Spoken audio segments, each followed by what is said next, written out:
Hey guys, welcome to part 2 of our discussion about the new rules for the NXL for this season. I bet you're wondering why is it that now I'm in the car. um, I did initially do a reaction about the overtime rules, but I got, I guess, a little confused about it, so I wanted to do some more research, make sure that I'm getting the right information to you guys. So that's why I'm on my way to practice right now, and I just wanted to do the video now because now I have more information and make sure that you guys are getting the correct information, because I don't want you to be in the dark about anything. Alright guys, so it looks like with the overtime rules, it hasn't really changed for divisional in the prelims. Basically, if it ends in a tie for the prelims, it's going to end in a tie, and that's it.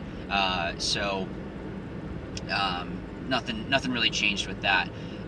With overtime in prelims for pro, though, it will go to a looks like about a 3-minute overtime point, 5-on-5, and then 1-on-1s if it needs to come down to that. And then for everybody else, it's basically gonna be, once it gets into kind of the playoffs and that sudden death round where if you get knocked out, you're out. That's when it'll be the 3-minute overtime, and then it'll go to 1-on-1s if it needs to until there's a winner.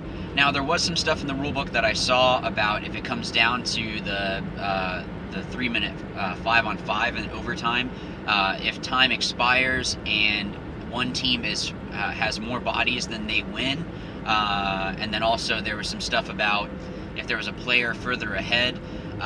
To be honest, I'm not sure which ones are the ones that the Millennium is going to be using, which ones are going to be the one that the NXL is using.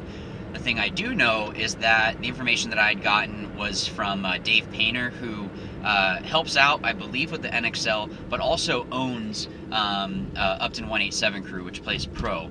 So he's in the know, and he had responded that basically, like I had said, the divisional prelims are going to go just into overtime, and then that's it. I mean, I'm sorry, there is no overtime. And then what'll happen is when it's in the playoffs, or like the quarterfinals, semifinals, stuff like that, where there needs to be a winner, that's where they're going to do the 3-minute 5-on-5 and then 1-on-1s until there's a winner, if it comes down to 1-on-1s.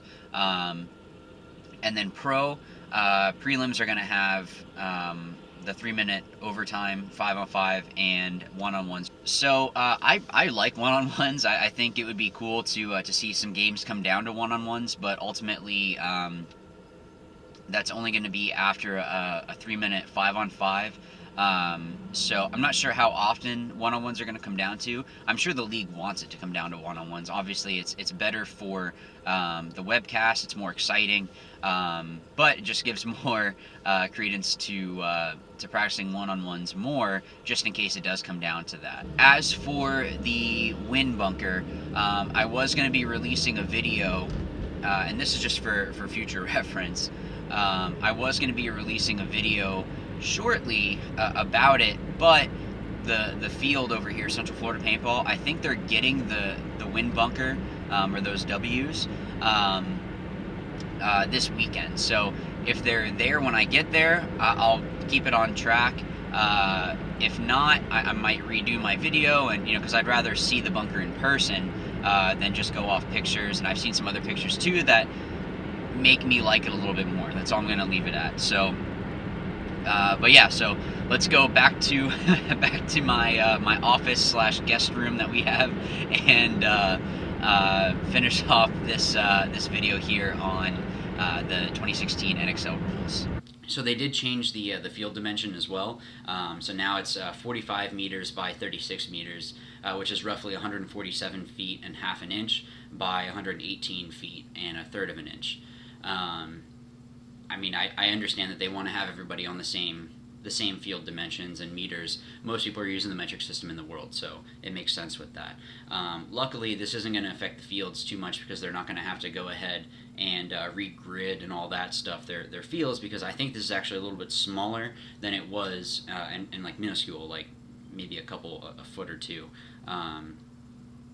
So it's not going to be a huge difference, but it's actually going to be a little bit smaller, so they don't have to take down their poles and their netting and spread them out bigger to accommodate for the tournament players. That being said, in the next video, I'll go over the new W bunker. Kind of want to give that its own section, just because it is kind of an interesting little change that they've made. What they did do different now is that they've rearranged the division, so now below Pro, it's not D1 anymore, it's Semi-Pro, which used to be D1, now D2 is now D1, D3 is D2, D4 is D3. I hope that makes sense.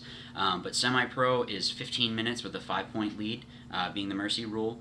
Division 1, which again used to be Division 2, is the same thing, 15 minutes with a 5-point lead. And Division 2 and 3 are both 12 minutes with 4-point leads.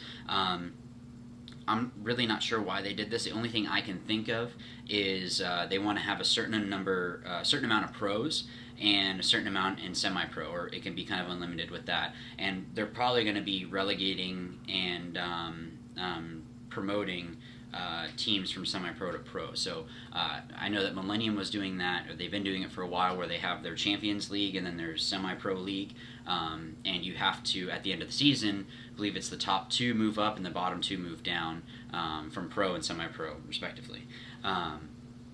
So we'll see what happens. I don't know how many teams they're going to have exactly in pro. I don't know if it's going to be like stuck at like 12, but we'll see. I mean, I don't know if they're going to go to 16, and you know, that's 4 brackets of four teams. I don't know if they're going to be staying. I believe last year it was 16 teams, so you have 4 brackets of 4.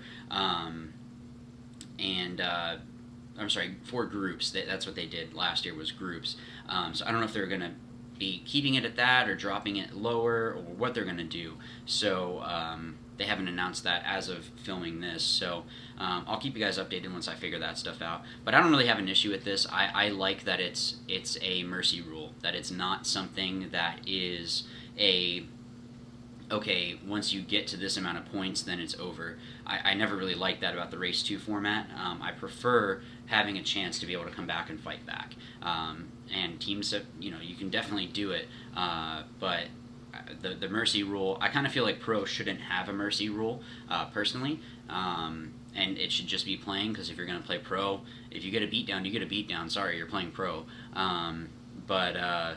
Yeah, I mean, we'll see how it plays out again this year. I think the idea with the 7-point lead is it's just saving paint, and you know, everybody's pockets are, you know, dwindling with cash. So there's some guys like Heat and Impact and those teams that have a lot of money, and they'd be fine with it being a 14-point lead. But then there's other teams like Thunder and Boom, and you know, maybe 187. 187 is probably like mid-range with how much funding they have, but there's teams that don't have as much funding, and that point lead or mercy rule helps them out, because if they do get beat, okay, but it's also good just because if they're winning too, then they don't have to spend money. It goes both ways. So somebody doesn't want to just go out and just spend a whole bunch of cash on that.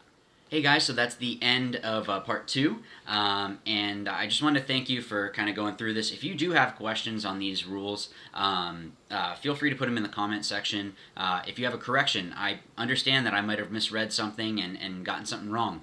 I'm okay with being wrong, so you feel free to correct me. But I wanted to say again, thank you so much, guys, for all the support, and just being able to do this channel and have, you know, just about 2,600 subscribers as of filming this. So it's incredible, guys, and I really appreciate it. And be on the lookout. I am going to be doing a 3rd video, kind of separate from this. I wanted to give it its own thing on the new W bunker, or the Win bunker is what they're calling it. So be on the lookout for that. And as always, remember, watch, learn, win.